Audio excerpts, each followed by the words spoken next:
Hello and welcome to Forever Sports, and your favorite anti-Bok pundit is back. Matt Williams once again throwing the Bok name around and trying to find relevance in the rugby media world on his reflections after the British and Irish Lions tour wrapped up, claiming that what happened down in South Africa a few years ago in the Lions tour was a disgrace, and that basically this tour has now revived the Lions as a concept and revived, the whole future of British and Irish Lions because it played the way it was supposed to be played compared to what happened 4 years ago. And I mean, it's just laughable, isn't it? And it really is. And I think the main thing is, 50% of me is sitting there saying, do we continue giving him attention?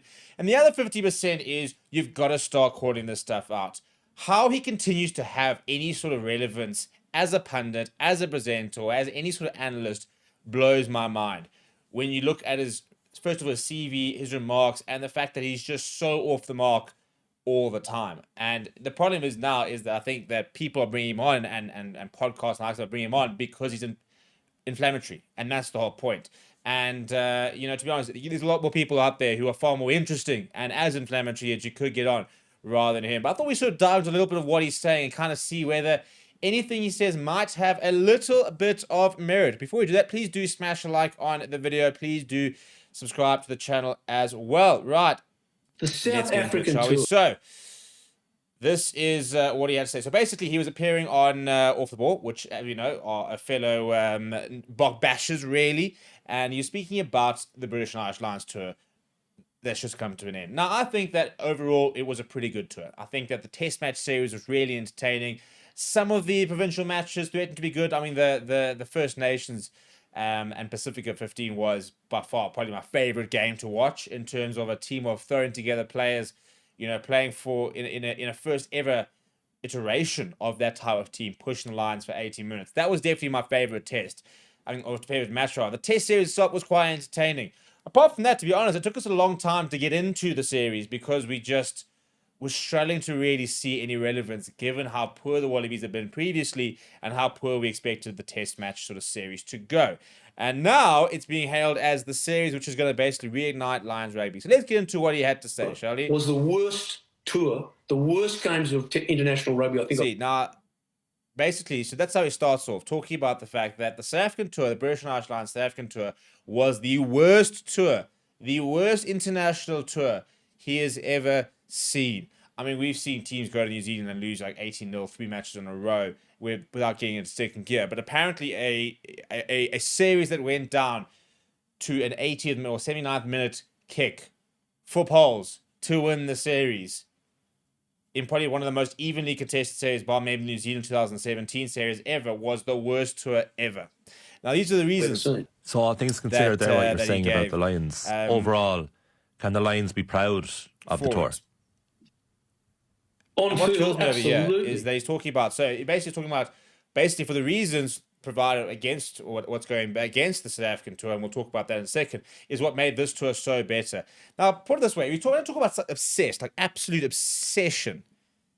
Talk about the fact that you cannot go away from it. He cannot go away from a Rusty Rasmus. He cannot go away from the Springboks. He cannot let it rise. I mean, he's an Australian coach. He's got absolutely no affiliation whatsoever with the British and Irish Lions, apart from being the worst Scottish coach statistically of all time, being an Ireland A coach and being a Leinster coach for a short period, but a coaching period that spanned effectively 13 years, where he kind of just sort of flipped a whole bunch of jobs here and there, and then returned to basically coach club rugby. Let's hear what he has to say, shall we? Man, let's everyone's saying, let's go to South Africa. The South African tour was the worst tour, the worst games of international rugby I think I've ever seen.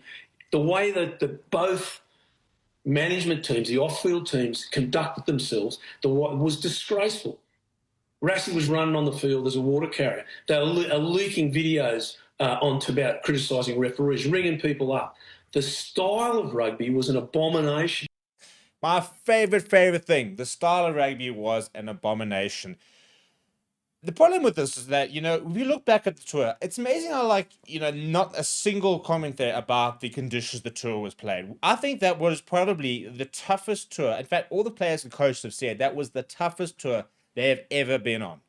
Mid-COVID, during lockdown, the whole being, basically being kept into one place, the different quarantines, the likes of that. It was the toughest tour, arguably, that's ever happened in rugby, certainly in the professional rugby era.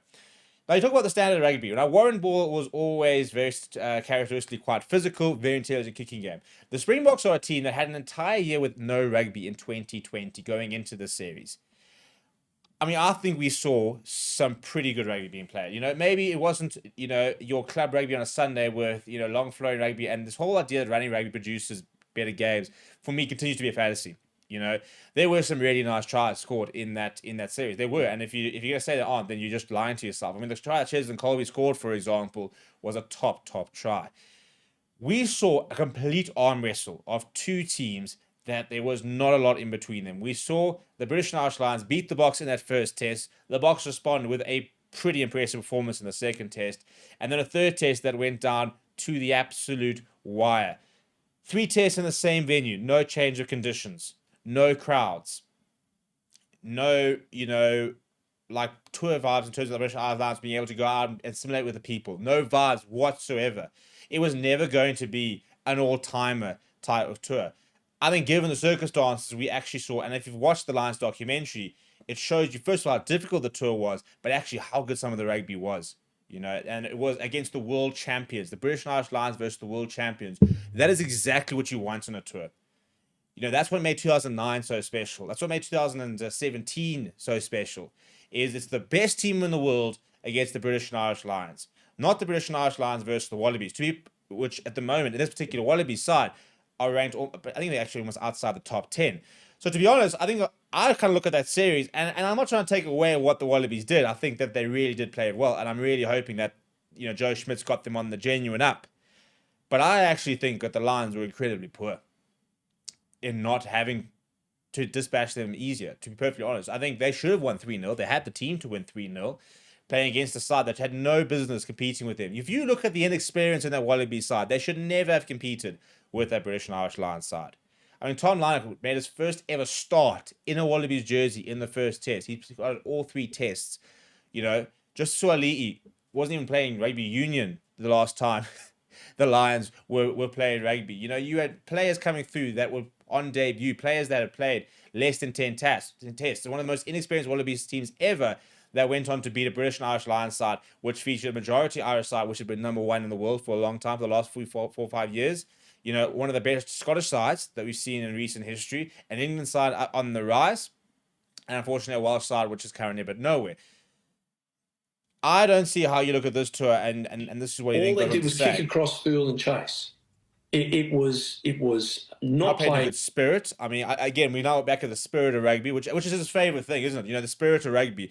Because at the end of the day, a coach that's got a 17% win rate, I think it is. I think it's actually less. Statistically, I think it's less. 17.65% win rate. Obviously, results never going to be part of his assessment. That's why he has to talk about the spirit of the game, because that's probably what got him the jobs. It's not about the fact that we won, because we don't do that.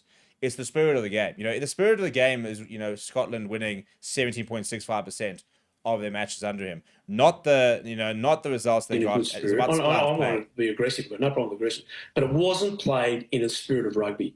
The Lions are the key. I mean, the Lions are the keepers of the law. I'm sorry, I love the Lions. It's an institution. I love the British and Irish Lions tour as a concept, and I really do get for it. And I'm trying my hardest to try and get to New Zealand in 2029, because I think that would be absolutely phenomenal. The Lions are not the keepers of the law. They've actually been... The talk of this tour was basically battling for relevance. And I don't think they were battling for relevance because of this tour. I don't think they were battling for relevance because of the 2021 tour. They were battling for relevance because we haven't had a tour in almost 10 years in person going into this tour, and we've kind of forgotten what the Lions were a little bit about, because first of all, global rugby is changing so much, and we're seeing players playing for different nations and the whole thing, and there's a lot more to it. So all of a sudden, we've got a tour back in the stadiums for the first time in over 10 years. We've got a bunch of foreign-born players in the British and Irish Lions, which was creating quite a lot of conversation. But I think that we remembered, especially the people that were over there and the travelling fans, what makes Lions rugby special. And it is very special. They are not the keepers of the law. That whole concept is a lot of crap. They are so special, and they've got to keep going. But to suggest that this Lions tour didn't restore that's absolutely tarnished image of what it meant to play Lions rugby. I mean, it's absolute tarnished image of what it means to play. I don't see where they get this whole tarnished image part, to be honest. I really don't. You know, I mean, I don't see how that 2021 test series, which we couldn't really enjoy because of lack of fans. I say complete. I mean, we look back at any events that happened at the time. The Premier League, for example, all the football happened without fans. We don't actually really remember it because it was such a bad experience because the fans are what makes sport. You know, that had nothing to do with the Lions, for example. All the Springboks had everything to do with the fact that there weren't fans in the stadiums, that there weren't traveling fans, there weren't this traveling Red Army and the likes of that. That was the issue. It's just a fact. Had nothing to do with the way they played, had nothing to do with the players, had nothing to do with behaviour, absolutely nothing. It was all to do with the fact of the lack of fans. Policy. They came to Australia, and from the first second, Andy Farrell and his coaching staff, they made the Lions play a running game. They put the ball in hand. They took chances. That made errors because it's high-risk rugby. But, geez, it was entertaining. It was fabulous to watch. They weren't just doing bombs and chasing through and doing crossfield kicks. Can we talk about the fact that the Wallabies play a very big kicking game? A very intelligent kicking game. They kicked 35 times, by the way, on Saturday, talking about the fact that we want to play good rugby and the Lions play good rugby. Wallabies kicked 35 times on Saturday. Lots of them, up and unders, tactical kicking. But when you see a game like that, all of a sudden, people like Matt Williams actually can't even comprehend that they are kicking. They just see a couple of, there was a variety of people were counter-attacking. There was great attack from wet conditions, and it was, you know, it was pretty physical and just sort of route one rugby, which it kind of had to be. Australia were better in the conditions with their handling. But I don't think we saw necessarily champagne rugby across all the different games, and it's like the definition of how rugby needs to be played. The back lines, there was great attack from the forwards. There was excellent ball carrying. There was ferocious defence. That's what we want. And it was entertaining and it was engaging. And a team full of internationals dominated the provincial games who didn't have any international players or a couple of old blokes left in it. But when it came to the test matches, we had a couple of proper test matches. So, yes, that was a successful tour. The Lions can be very proud that they take that trophy home, and I think it was a successful tour. I generally do. I think the Lions can obviously be proud of the fact that they beat the Wallabies. Had they beaten the Boks in 2021, it would have been a much bigger achievement than what they've done here. That's the reality. The reality is it would have been harder, and they couldn't do it in 2021 to beat the Boks than what they've just done here. Beating the provincial sides, that's pretty standard. That happened as well in 2021. But again, I certainly did not watch this Lions series and go, my faith in rugby has been restored. I now believe in rugby again. You know, that's definitely not what that tour did for me. And I think, you know, we need to be very careful about trying and oversell the importance of certain things. I think it was a great tour. I think the Lions played really, really well. There's absolutely no reason to bring the 2021 tour to it. And I definitely don't think it was the saving grace. But again, we've got somebody who's struggling for relevance that has to pull out a lot of crap to make himself relevant. And the only reason I'm doing this video is to call him out on it and basically say we've got to stop putting him in front of cameras. We've got to stop giving this man any sort of airtime because he adds about as much to rugby, you know, creation as football does in terms of absolute non-relevance.